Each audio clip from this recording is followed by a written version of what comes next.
আসসালামু আলাইকুম। ওয়ালাইকুম আসসালাম আমার রহমতুল্লাহ। প্রশ্নটা হলো, এখনকার দিনে অনেক জায়গায় তো সহশিক্ষা। এখন মহিলাদের জন্য কি মেডিকেলে পড়াশোনা করার অনুমতি আছে? কারণ মেডিকেল কলেজগুলোতে বেশিরভাগ জায়গায় প্রায় 99% লোক মাহরাম না। ভাই প্রশ্ন করলেন সহশিক্ষার অনুমতি আছে কি না, বিশেষ করে মেডিকেল কলেজে। ঠিক, যদি কোনো মহিলা ডাক্তার হতে চায়, মেয়েদের জন্য আলাদা মেডিকেল কলেজ নেই, এটার অনুমতি আছে কিনা সঙ্গত কারণ থাকলে এ ব্যাপারে ইসলামিক শরিয়া বলে বড় ক্ষতি এড়াতে ছোট ক্ষতি মেনে নেওয়া ভালো। এখন যদি সেই মহিলা কোনো সহশিক্ষা মেডিকেলে পড়ে আর সেখানে আলাদা কলেজ না থাকে, সেখানে হিজাব পালন করা কঠিন, তারপরেও অনুমতি আছে, পড়তে পারবে, তবে হিজাব পালন করতে হবে। মেডিকেল কলেজগুলোতে পরিবেশ সবচেয়ে বেশি খারাপ। আমিও মেডিকেল কলেজে পড়েছি, মাশাল্লাহ আল্লাহ আমাকে বাঁচিয়েছেন। হিজাব ভাঙার কথা বললে মেডিকেল কলেজগুলোর পরিবেশ সবচেয়ে বেশি খারাপ, খুব খারাপ।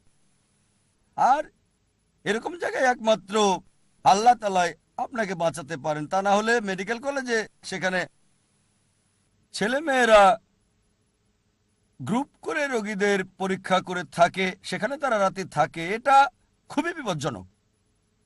যদি আল্লাহর সাথে থাকেন ইনশাল্লাহ আপনি সরল পথে থাকবেন। একজন মহিলা যদি মেডিকেল কলেজে পড়তে চায় তারপরে তাকে হিজাব পালন করতে হবে। আমি যে মেডিকেল কলেজে পড়েছি সেখানে দু একজন মুসলিম মেয়ে, সবাই না, দু একজন হিজাব পালন করত। হিজাব মানতে হবে। তারপর যদি এমন হয় যে কোনো রোগীকে পরীক্ষা করতে হবে, আপনাকে কোনো ছেলের সাথে পরীক্ষা করতে হবে, দুজনেই হয়তো রোগীকে পরীক্ষা করবেন, হয়তো সহকর্মী পুরুষ, ভালো, আপনার দৃষ্টি সংযত রাখেন। এমন না যে আরে আচ্ছা কেমন আছো, কালকে সিনেমাটা দেখেছো, কি সুন্দর তাই না, চলো আমরা একটু ঘুরে আসি, তোমার মোটরসাইকেলে করে ঘুরে আসি। যদি এই জিনিসগুলো এড়াতে পারেন, আর যদি আপনার সহকর্মীদের সাথে কথা বলতেই হয় দৃষ্টি সংযত রেখে বলতে পারেন। যদিও অনেকে পছন্দ করবে না, মহিলাদের হিজাব পালন করতেই হবে, এটা মোটেও অসম্ভব না। আর বিপরীত লিঙ্গের রোগীকে পরীক্ষা করতে কোরআন এবং সুন্নাহ অনুমতি দিয়েছে, কারণ এখানে রোগীর চিকিৎসা করছেন, তাহলে ডাক্তার প্রয়োজনে বিপরীত লিঙ্গের রোগীকে দেখতে পারবে। সবচেয়ে ভালো যদি রোগী আর ডাক্তার এক জেন্ডার হয়, তবে এইরকম সবসময় হয় না। আর সেজন্য আমরা যেটা করেছি, আমাদের অর্গানাইজেশন থেকে একটা ইসলামিক হসপিটাল চালু করব, আর এই হসপিটালের নাম হবে ফ্রি মেডিকেল সেন্টার। খুব শীঘ্রই চালু করা হবে। এই কনফারেন্সটা শেষ হলেই এটা উদ্বোধন হবে। শাইখ সালাম মসজিদে নববীর এই মেডিকেল সেন্টারের উদ্বোধন করবেন। এটা হবে 10ই নভেম্বর ইনশাল্লাহ। কনফারেন্সটা শেষ হওয়ার দুদিন পরে আমাদের এই মেডিকেল সেন্টারের বিশেষত্ব বিশেষত্ব হচ্ছে এখানে সবকিছু কোরআন এবং সুন্নাহ অনুযায়ী হবে। তার মানে মহিলা ডাক্তার দেখবে মহিলা রোগীকে, পুরুষ ডাক্তার দেখবে পুরুষ রোগীকে।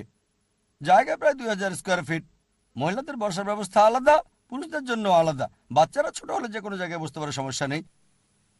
মহিলা রোগীকে দেখবে মহিলা ডাক্তার। আর ইনশাল্লাহ ইনশাল্লাহ আমরা চাই এখানে সব ডাক্তার যেন হয় এমবিবিএস এবং এমডি, কারণ তারা আরো বেশি প্রফেশনাল। সব জায়গায় এয়ার কন্ডিশন, তবে ফ্রি, ভালো কোয়ালিটির ওষুধ। আর ইনশাল্লাহ ইনশাল্লাহ আমিও একজন মেডিকেল ডাক্তার। আমি চেষ্টা করব আমার পুরনো ক্লিনিকের চেয়ে এখানে যেন আরো বেশি ভালো চিকিৎসা সেবা দিতে পারি। আমি ডাক্তারি ছেড়ে দিয়েছি, তবে আমার বাবা ভাই মাশাল্লাহ ডাক্তার, তারাও একটা মেডিকেল সেন্টার চালান, তবে সেখানে চার্জ করা হয়, ওটা তাদের জীবিকা, তাই সেটা নেন। তবে ইনশাল্লাহ ফ্রি মেডিকেল সেন্টারে ইনশাল্লাহ আমরা আরো ভালো সার্ভিস দেব।